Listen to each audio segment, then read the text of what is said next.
வணக்கம், welcome to cool home kitchen. இன்றைக்கி இட்லி தோசை மாவு இல்லாத சமயங்களில் சட்டுன்னு இன்ஸ்டண்ட்டாக செய்கிற மாதிரி ஒரு பிரேக்ஃபாஸ்ட் ரெசிபி தான் பார்க்க போகிறோம். இந்த பிரேக்ஃபாஸ்ட்டை 15 நிமிஷத்தில் நீங்கள் செய்து முடிச்சிடலாம். இது கூட தொட்டு சாப்பிட்ற மாதிரி ஒரு வித்தியாசமான நல்ல காரசாரமான ஒரு கார சட்னி எப்படி செய்கிறதுன்னு பார்க்க போகிறோம். ஸோ இந்த ரெண்டு காம்பினேஷன் எப்படி செய்கிறதுன்னு வீடியோக்குள்ளே போய் பார்த்துடலாம். அதுக்கு முன்னாடி என்னுடைய சேனல் குல் ஹோம் கிச்சனை சப்ஸ்கிரைப் பண்ணாதவங்க சப்ஸ்கிரைப் பண்ணிவிட்டு பக்கத்தில் இருக்க பெல் ஐக்கானை கிளிக் பண்ணி விட்டிங்கன்னா தான் நான் போடக்கூடிய அப்டேட்ஸ் உங்களுக்கு உடனுக்குடனே வந்து சேரும். இன்றைக்கி யாரில் பெஸ்ட் கமெண்டர்ஸ்னு பார்த்துடலாம். சபரி கிங் அப்படிங்கிறவங்க டெய்ரி மில்க் சாக்லேட் பர்த்டே கேக்குக்கு கமெண்ட் பண்ணியிருக்காங்க. இது கூடவே ரீசெண்டாக சாக்லேட் ஐஸ்கிரீமுக்கு நிறைய பேர் கமெண்ட் பண்ணிட்டு வராங்க. அதில் ரோஜா ஆர் கணேசன்ஜி இவங்க 2 பேருமே சாக்லேட் ஐஸ்கிரீமுக்கு கமெண்ட் பண்ணியிருக்காங்க. Thank you so much. நீங்கள் கமெண்ட் பண்ணுங்கள், உங்களை ஹைலைட் பண்ணுறேன். இந்த 2 வீடியோட லிங்க்கை கீழே டிஸ்கிரிப்ஷன் பாக்ஸில் கொடுத்துருக்கேன், வேணுங்கிறவங்க செக் பண்ணிக்கோங்க. இந்த பிரேக்ஃபாஸ்ட் செய்கிறதுக்கு ஒரு மிக்சிங் பவுல் எடுத்திருக்கீங்க. எந்த ஒரு கப் வேணால் நீங்கள் எடுத்துக்கலாம் மெஷர் பண்ணுறதுக்கு. நான் இந்த கப்பால் 3/4 கப் அளவுக்கு வெள்ளையவல் சேர்க்குறேன். வெள்ளையவல் தாங்க சேர்த்துக்கணும். இது சரியாக 120 கிராம் இருந்துச்சு. இப்போ அதே கப்பால் 1 கப் ரவா சேர்க்குறேன். வறுக்காத நார்மலான உப்புமா ரவை தாங்க. இது 150 கிராம் கிட்ட இருக்கும். இந்த ரவை தேவையான அளவுக்கு உப்பு சேர்த்துக்கலாம். 1/2 டீஸ்பூன் அளவுக்கு உப்பு சேர்த்துருக்கேன். சேர்த்துட்டு இது ரெண்டத்தையுமே நல்லா கலந்து எடுத்துக்கலாம். இப்போ அதே கப்பால் 1/2 கப் அளவுக்கு நல்ல கெட்டியான புளிப்பில்லாத தயிரை அடிச்சுட்டு சேர்த்துருக்கேன். இது 80 ml கிட்ட இருக்குங்க. இந்த தயிர் ஒன்றுமே இல்லைங்க. 1 கப் ரவைக்கு 3/4 கப் அளவுக்கு அவலும் 1/2 கப் அளவுக்கு தயிரும் சேர்த்துக்கணும். அவ்வளோதான், 3 இன்க்ரீடியன்ட் தான். இப்போ ரவால் அந்த கப்பால் 1 கப் அளவுக்கு தண்ணீர் சேர்த்துட்டு நல்லா கலந்து எடுத்துக்கலாம். ரொம்ப ரொம்ப சிம்பிளான பிரேக்ஃபாஸ்ட் தாங்க. ரவை, அவல், அதுக்கப்புறமா தயிர் இருந்தால் போதும். ஈஸியாக இந்த பிரேக்ஃபாஸ்ட்டை நீங்கள் செய்து கொடுத்துடலாம். ஸோ இப்போ எல்லாத்தையுமே நல்லா கலந்து எடுத்தாச்சு. இது கொஞ்சம் நேரம் ஊறி வரணும். இந்த இன்க்ரீடியன்ஸ் எல்லாமே நல்லா ஊறி வரணுங்க. ஸோ அதுக்காக மூடி போட்டுட்டு ஒரு 15 நிமிஷம் இதை ஊற வச்சு எடுத்துக்கலாம். இருக்கட்டும்.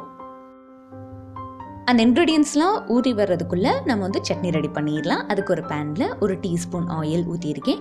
எண்ணெய் நல்லா சூடானதுக்கப்புறமா இதில் 1 டீஸ்பூன் கடலைப்பருப்பு, 1 டீஸ்பூன் உளுந்தம்பருப்பு சேர்க்குறேன். இப்போ இது ரெண்டையுமே ஃப்ளேமை லோவில் வச்சுட்டு நல்லா பொன்னிறமாகிற வரைக்கும் வறுத்தெடுத்துக்கணும். ரொம்ப சவக்க விட்டுட்டிங்கன்னா சட்னியோட டேஸ்டியாக மாறிடும். ஸோ இந்த அளவுக்கு பொன்னிறமானதுக்கப்புறமா இதை தனியாக ஒரு பாத்திரத்தில் எடுத்து வச்சிடலாம். இப்போ இதோடய சேர்த்து நம்ம எல்லா பொருட்களையும் சேர்த்து வதக்கி எடுத்தோம் அப்படின்னா பருப்பு ரொம்ப சவந்து வந்துடும். அப்போ டேஸ்ட் மாறிடும். ஸோ எப்பயுமே சட்னி ரெடி பண்ணுறப்ப பருப்பை தனியாக வறுத்து எடுத்துக்கோங்க. ஸோ இது ஒரு குட்டி டிப் தான். இப்போ இதே ஆயிலில் பார்த்தீங்கன்னா நான் 3 பெரிய பல்லு பூண்டை சின்ன சின்ன துண்டாக நறுக்கிட்டு சேர்த்துருக்கேன். இப்போ இது கூடவே 6 சின்ன வெங்காயம் போல் எடுத்திருக்கேன். அதை இதில் சேர்த்துக்கலாம். சின்ன வெங்காயம் சேர்த்தா தான் இந்த சட்னி நல்லா டேஸ்ட்டாக இருக்கும். இது கூடவே ஒரு பெரிய சைஸ் பெரிய வெங்காயத்தில் பாதியை சேர்த்துருக்கேன். சின்ன வெங்காயம் பெரிய வெங்காயம் ரெண்டுமே கலந்து சேர்த்திங்கன்னா தான் நல்லாயிருக்கும். வெங்காயம் பூண்டு எல்லாம் இந்த அளவுக்கு வதங்கினதுக்கப்புறமா இதில் 3 காஞ்ச மிளகா சேர்க்குறேன். காரத்துக்கு தகுந்தாற்போல் நீங்கள் காஞ்ச மிளகா சேர்த்துக்கோங்க. நான் கொஞ்சம் ஸ்பைஸியாக ரெடி பண்ணுறதுனால 3 காஞ்ச மிளகா சேர்த்துருக்கேன். இப்போ இது கூடவே 3 மீடியம் சைஸ் தக்காளியை நறுக்கிட்டு சேர்க்குறேன். நல்ல பழுத்த தக்காளி சேர்த்திங்கன்னா தான் நல்லாயிருக்கும். தேவையான அளவு உப்பு சேர்த்துட்டு இந்த தக்காளி நல்லா மசிஞ்சு வர வரைக்கும் இதை வதக்கி எடுத்துக்கணும். தக்காளி நல்லா மசிஞ்சு வந்தால் தான் சட்னியும் டேஸ்ட்டாக இருக்கும். பாருங்கள், தக்காளி நல்லா மசிஞ்சு வந்துருச்சு. நல்ல பழுத்த தக்காளி எடுத்திங்கன்னா தான் தக்காளி சீக்கிரமாக மசிஞ்சு வந்துடும். சட்னியும் டேஸ்ட்டாக இருக்கும். இப்போ இதில் கொஞ்சமாக மல்லி இலைகள் சேர்க்குறேன். அந்த தண்டோடே சேர்த்துக்கணும். ஒரு துண்டளவுக்கு புளி சேர்க்குறேன். புளி சேர்த்திங்கன்னா சட்னியோட டேஸ்ட்டை என்ஹான்ஸ் பண்ணி கொடுக்கும். ஃப்ளேம் ஆஃப் பண்ணிட்டு இதை லைட்டாக வதக்கி விட்டுட்டிங்க. இது நல்லா ஆறினதுக்கப்புறமா நம்ம அரைச்சி எடுத்துக்க போகிறோம்.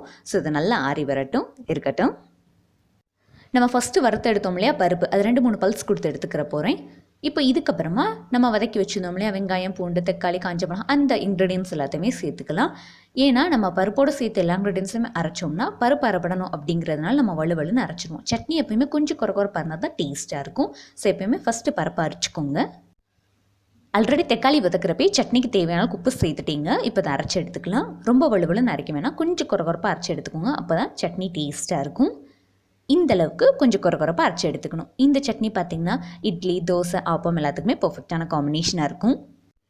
இப்போ சட்னிக்கு தேவையான தாளிப்பு ரெடி பண்ணிடலாம். அதுக்கு ஒரு தாளிப்பு கரண்டியில் ஒரு 1/2 டீஸ்பூன் அளவுக்கு ஆயில் ஊற்றிருக்கேன். எப்போயுமே சட்னி தாளிக்கிறப்ப ரொம்ப ஆயில் ஊற்றாதீங்க. இப்போது இதில் ஒரு 1/2 டீஸ்பூன் அளவுக்கு கடுகு சேர்த்துருக்கேன். கடுகு நல்லா பொரிஞ்சு வந்ததுக்கப்புறமா இதில் 1 கொத்து கறிவேப்பிலை இலைகள் சேர்த்துட்டு இதை வதக்கி விட்டுடலாம். சிம்பிளான தாளிப்பு தாங்க. கடுகு கறிவேப்பிலை இலைகள், அதுக்கப்புறமா பெருங்காயத்தூள், அவ்வளோதான். ஒரு 1/4 டீஸ்பூன் அளவுக்கு பெருங்காயத்தூள் சேர்த்துட்டு ஃப்ளேம் ஆஃப் பண்ணிட்டேன். ஏன்னா பெருங்காயத்தூள் லோ ஃப்ளேமில் தான் நம்ம வறுத்து எடுத்துக்கணும். அவ்வளோதாங்க. இந்த தாளிப்பு கொண்டுட்டு போய் சட்னியில் சேர்த்துக்கலாம். சட்னிக்காக தாளித்த தாளிப்பை சட்னியில் சேர்த்துட்டு நல்லா கலந்து எடுத்துட்டீங்க. இந்த சட்னி பார்த்திங்கன்னா கொஞ்சம் வித்தியாசமான டேஸ்ட்லேயே கொஞ்சம் ஸ்பைஸியாகவும் இருக்கும். இந்த பிரேக்ஃபாஸ்ட்டோட தொட்டு சாப்பிட்றதுக்கு இது பர்ஃபெக்டான காம்பினேஷனாக இருக்கும். சரியாக 15 நிமிஷம் ஆயிடுச்சுங்க. நம்ம சேர்த்துருந்த இன்க்ரீடியன்ஸ் எல்லாமே நல்லா ஊறி இருக்குது. உங்களுக்கு பார்த்தாலே தெரியும் நம்ம சேர்த்துருக்கக்கூடிய அவல் ரவை எல்லாமே நல்லா ஊறி சைஸ் வந்து டபுள் ஆகி வந்துருக்குது. நீங்கள் வந்து கேட்கலாம் இன்னும் கொஞ்சம் நேரம் ஊற வச்சா ப்ராப்ளம் இல்லையான்னு. ஊற வைக்கலாம். 20 நிமிஷம் வரைக்கும் நீங்கள் ஊற வச்சு எடுத்துக்கலாம். அது ஒன்றும் ப்ராப்ளம் ஆகாது. ஒரு மிக்ஸர் ஜார் எடுத்து வச்சுருக்கீங்க. ஊற வச்சு வச்சுருக்கக்கூடிய இன்க்ரீடியன்ஸ் எல்லாத்தையுமே இந்த மிக்ஸர் ஜாரில் சேர்த்துட்டு அதுக்கப்புறமா அரைச்சி எடுத்துக்கலாம். நீங்கள் உங்களுக்கு ஒரு டவுட் வரும், ரொம்ப நேரம் ஊறினா ப்ராப்ளம் இல்லையா அப்படின்ட்டு. இட்லி தோசை பேட்டர்லாம் அரிசி ஊற வைக்கிற மாதிரி ரொம்ப நேரம் ஊற வைக்கலாமான்னு. ஊற வைக்கலாம். பட் கொஞ்சம் அந்த ரவையோட கிறிஸ்பினஸ் இருந்தால் தான் இந்த பிரேக்ஃபாஸ்ட் நல்லாயிருக்கும். அதுக்காக தான் ஒரு 20 நிமிஷம் வரைக்கும் நீங்கள் ஊற வச்சு எடுத்துக்கோங்க. நான் தண்ணீர் எதுவுமே சேர்க்கலை. தயிரில் இருக்கக்கூடிய அந்த தண்ணீரை மட்டும் சேர்த்துட்டு நான் அரைச்சி எடுத்துக்க போகிறேன். ஒருவேளை உங்களுக்கு அரைக்கிறப்ப டைட்டாக இருந்தால் கொஞ்சமாக தண்ணீர் சேர்த்துக்கோங்க. 1 டேபிள் ஸ்பூனோ 2 டேபிள் ஸ்பூனோ சேர்த்துட்டு மட்டும் அரைச்சி எடுத்துக்கணும். நல்ல ஒரு ஃபைன் பேஸ்ட்டாகவே அரைச்சி எடுத்துக்கோங்க. இப்போ அரைச்சி வச்சுருக்கக்கூடிய இந்த பேட்டரை ஒரு மிக்சிங் பவுலுக்கு நான் சேர்த்துட்டேன். இப்போ இதில் 1/4 கப்பை விட கொஞ்சம் குறைவாக தண்ணீர் சேர்த்துட்டு நல்லா கலந்து எடுத்துக்க போகிறேன். தோசை மாவு கன்சிஸ்டன்சிக்கு நம்மளுக்கு இருக்கணும். ஸோ அந்த அளவுக்கு மட்டும் தண்ணீர் சேர்த்து கலந்து எடுத்துக்கோங்க. ரொம்ப தண்ணீராக போயிட்டா பிரேக்ஃபாஸ்ட் நல்லாவே இருக்காது. ஸோ இப்போ அதை நல்லா கலந்து எடுத்துக்கலாம். நான் காட்டுறேன் பாருங்கள். இந்த பதத்துக்கு நீங்கள் தண்ணீர் சேர்த்து கலந்து எடுத்துக்கணும். இப்படி எடுத்து ஊற்றுனீங்கன்னா கொஞ்சம் ஸ்லோவாக வந்து கீழே விழுகணும். அந்த பதத்துக்கு நீங்கள் கலந்து எடுத்துக்கோங்க. தோசை ஊற்றுறதுக்கு முன்னாடி 1/4 டீஸ்பூன் அளவுக்கு பேக்கிங் சோடா சேர்த்துட்டு இதில் வந்து ஒரு டீஸ்பூன் அளவுக்கு மட்டும் பால் சேர்க்குறேன். ஏன்னா அந்த பேக்கிங் சோடா ஆக்டிவேட் பண்ணுறதுக்காக சேர்த்துட்டு இதை நல்லா கலந்து விட்டுக்கலாம். நீங்கள் பேக்கிங் பவுடர் கூட சேர்த்துக்கோங்க. பேக்கிங் சோடான்னு ஒன்றுமே இல்லைங்க, ஆப்ப சோடா தான். தோசை சுடுறதுக்கு முன்னாடி மட்டும் நீங்கள் சேர்த்துட்டு நல்லா கலந்து விட்டுக்கணும்.